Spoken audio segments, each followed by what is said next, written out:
Metalová hudba sa berie za hodne tvrdý štýl, hej? A my ženy sme také tie nežné stvorenia.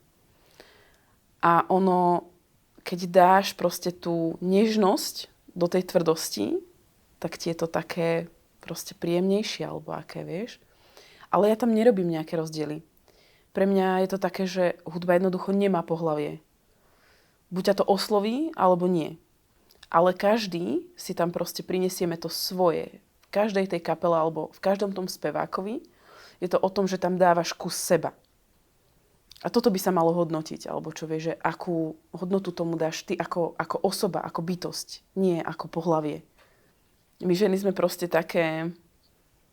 Je tam tá úprimnosť, je tam tá sloboda a tie emócie. A metal je tiež o tom. Vieš, že akoby viacej tam dokážeme predviesť alebo uviesť tie emócie do toho. Niekto, komu proste nerobí dobre metalová hudba, tak v živote to nepochopí, aj keď tam budú neviem aké emócie. Jednoducho tá hudba ťa musí osloviť. A to je také, že buď si ťa to vyberá, alebo nie. To tam, myslím si, že tam nie je nič medzi.